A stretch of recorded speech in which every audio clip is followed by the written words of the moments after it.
Hello everybody, this is Blueberry23 and I'll be showing you today my latest build that I've been working on for probably about 2 months now. In survival. Now this would be much less of a feat if it was in creative, but I decided that I wanted to build an Intrepid class from Star Trek, most notably from Voyager, though not specifically designed after. And yeah, and I had specific plans for a server which is on hold at the moment. But yeah, I had seen designs on YouTube before, and none of them really. I really want to build my own, and survival no less. So I'll get to a better vantage point. I just had to start building the station today to dock my ship 2 because I had finished the outside of the ship.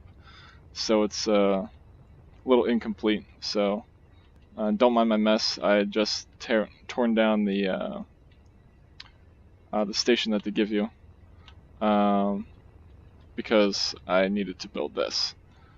And I had spent, like I said, probably about 2 or 3 months working on this. From scratch. The only dimensions that I could find were the height, the number of decks, width, and length. And everything else is eyeballed. Now, the curvature is clearly going to be a little bit off because I couldn't find any really good scale drawings, and if I could find scale drawings, then they were, too small, and I wasn't about to, pay some link or whatever to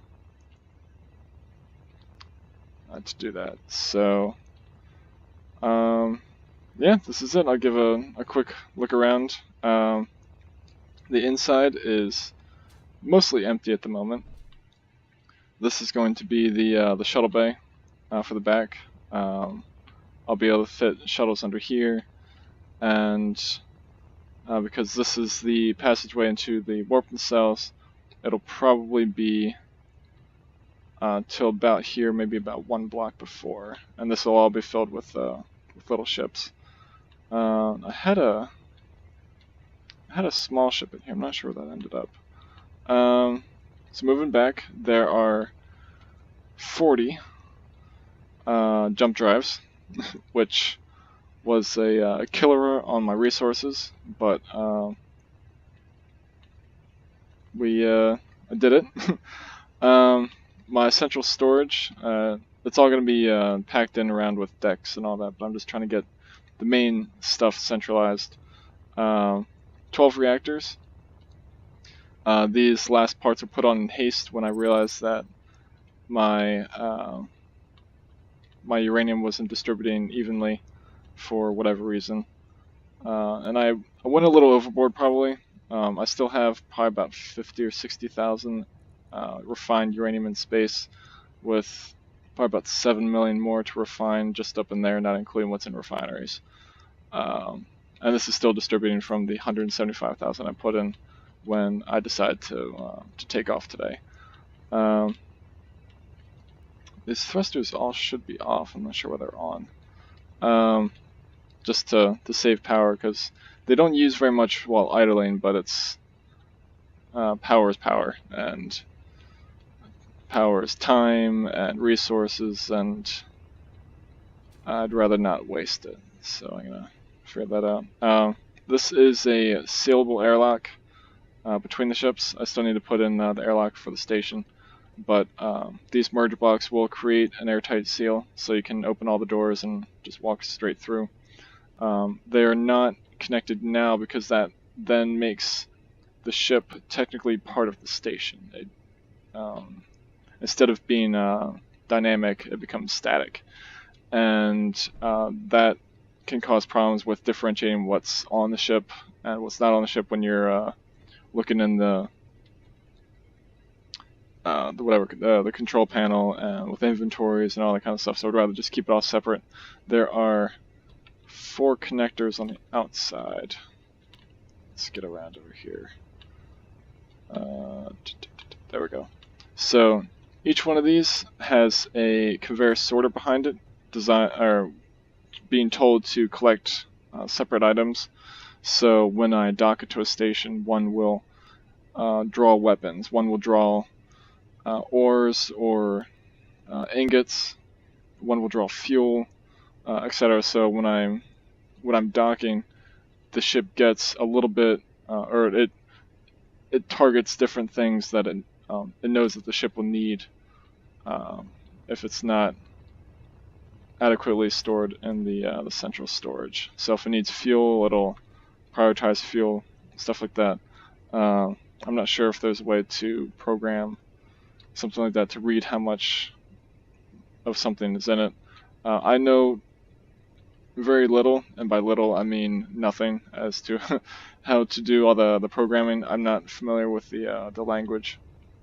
I know a little bit of ladder logic, and if I could probably squeak by with some programming if it was, but I don't even know what kind of programming it is. But once I get into that, once I learn how to do that, my builds will get much more interesting. But yeah, I just wanted to show you guys this because this is huge, and I spent an ungodly amount of time designing, placing blocks, welding, and fixing mistakes. They got to grind it all off, they got to re-weld it, and busting welders and grinders off the welding ships because you ran into them or some stupid lag. But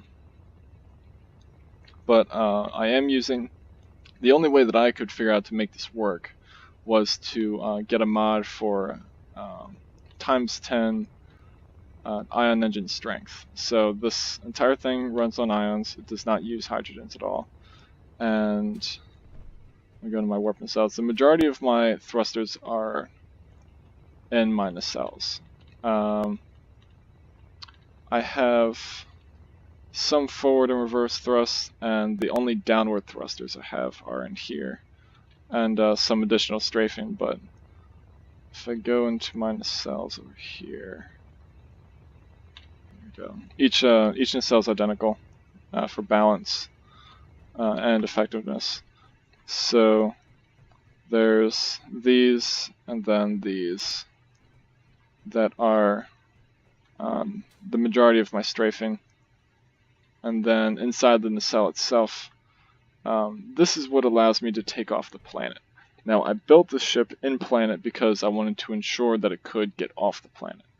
So an advantage that a large capital ship like this would have in that setting was if I'm against a ship much larger than I am that would be unable to go into orbit, I can go in planet, and the only way that they would be able to get me is with fighters or much smaller ships that I'd be able to handle.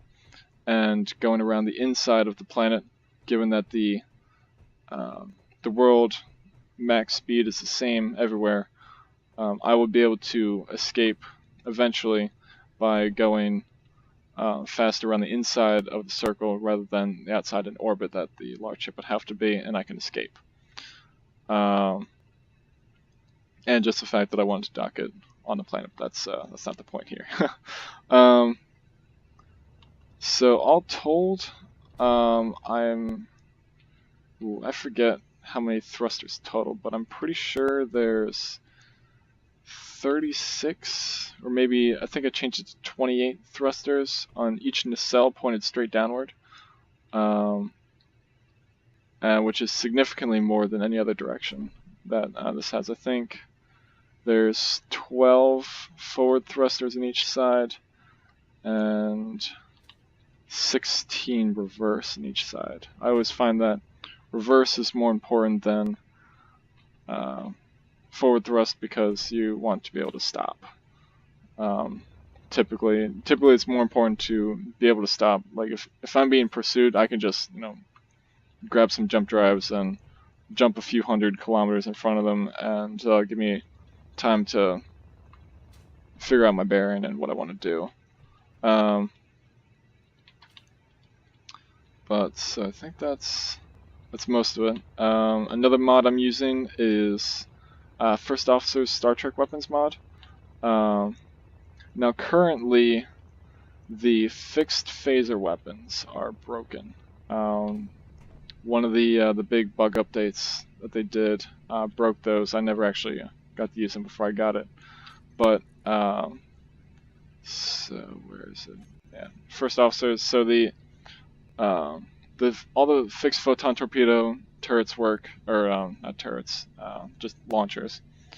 They don't actually have any swivel turrets for it, but you can get the phaser beam turrets, which is what I'll be putting on this, which have a range of 2.5 kilometers. The phaser pulse turret, which is the sound with that would be associated with the Defiant and Disruptor pulse turret. I can't place the sound of that. This is the sound effect for this one. I know is accurate, but the beam turret sounds really strange. I can't really describe it, but it is the yellow phaser weapon that the Federation would have used, so it is something I'm going to be using. And I just hope he he fixes the sound. So there will be large arrays of those half-ringed on each side, on each face of the saucer, which I have yet to put on. And over here where the I forget what it's called, the particle something, would be, I'm going to have an array of fixed phaser turrets once that's fixed, and then fast shooting photon torpedoes on either side, and I have plans to try and make a self-aiming, or not a self-aiming, but a manually aimed photon torpedo turret on the bottom of this. Now it looks kind of weird, but after a long time looking at schematics and all that, this part is here. This is one of the decks. I'm not quite sure. I don't remember what it does, and it's probably not exactly to size as to where it is, but it's the best I could do. So that bit's going to be in there. The bridge is not built yet. That I deemed less important because this was sitting on stilts. You can still see part of them right there because I took it off and cut those off and then docked it right away, just because I wanted to get it off the ground and level and connected to the base, so it would be much easier to get materials. But the bridge is not done. And the third mod that I'm using, and I do plan on getting the like an elevator and or a stair mod, but for some reason I can't see the mods in my workshop right now, so hope they fix that. But the third mod I'm using is energy shields, which seems pretty popular. I found a bunch of versions of it, and I think I got the most up-to-date. But basically it protects the ship from damage from anything, so from crashing or whatever weapons. It just protects the box from damage. Any other shield mod that I found would only protect from missiles or only protect from Gatling guns and stuff like that, but it didn't say anything about modded weapons. And if I'm up against another ship with modded weapon, the shield will do nothing. So I figured one that would protect against damage would be the best way to go. And so that's what I have. This is not equipped with any, but my construction ships are, because running into things all the time, I'd be replacing the grinders and the welders constantly. But so this will have probably 4 to 6 shield generators, which for the large ship is probably a little bit overkill, but this was also like 2 or 3 months worth of building that I don't want to lose because of some stupid little battle that I didn't want to throw in a couple extra reactors and shield generators to protect it. I have no intention of losing a fight in this, but it's probably going to end up happening one day. I just hope not. I will blueprint this, and I'm going to make a very, very large ship printer to be able to make another one if it is lost, or to make a second one and have them go in pairs, which would almost eliminate the chance of loss. Trying to think of what else. I should be able to store probably about 10 ships in here, given the space. It looks a lot smaller than it is, especially when I can fit 2 construction ships end to end in here, which I can actually show you those. I use the same design for the welders and the grinders, but they've proven very useful. And with the Ion ×10 mod, it makes making small ships much more compact.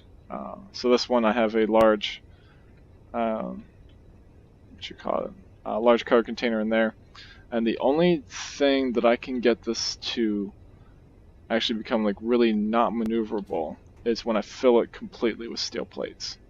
But other than that, I can get it in and around things, and it works great.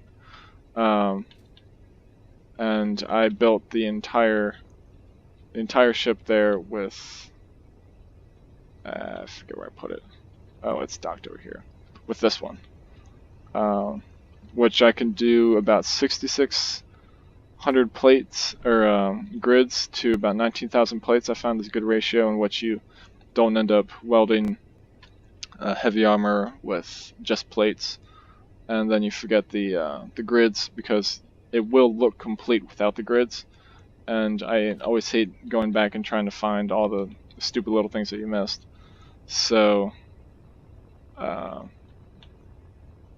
yeah, my little brother actually designed a runabout for the ship that I have on my ship print over here. I'm not sure, I had one inside the ship, I don't know where that went, which is really, really odd. But I'll just print another one, and this just works like this. So you put them at about the middle, you turn the welders on, reverse, and then it just slowly welds the ship out, and then you disconnect it from the end. And I can build a ship like this in probably about 3 minutes, give or take. And I might build something like this inside the ship so I can print my own ships on the go, because this will have a mining ship, a repair ship, etc. So I will be able to make repairs and refine my own materials and build my own components for making repairs and for replacing lost fighters, because with a medical bay on this, if somebody's dies in a fighter, then they could just respawn on the ship and hop in another fighter and keep going. So with probably about a crew of 6, this would be the most optimal. For this, 1 person flying, 1 person manually controlling weapons, 1 person or more. I could have I plan on putting in a control station, excuse me, that will be heavily armored with control chairs for manually operating each of the weapons, and the photon torpedo array, which I have yet to build. That's going to be really interesting. But yeah, let me know what you guys think. If you have any ideas for me, any changes I could make, or things I could add to this that I didn't specifically say. I'm sure I'm forgetting something. I've thought a lot about this ship. But I think it was yesterday I put the last blocks on the ship for the outside, and then today I built this, and everything's just gonna be tweaking from here and finishing this up. So yeah, keep me posted on what you guys think, and I'm open to any and all ideas, and you can look forward to the next video. Thank you guys a lot, and I will see you guys later.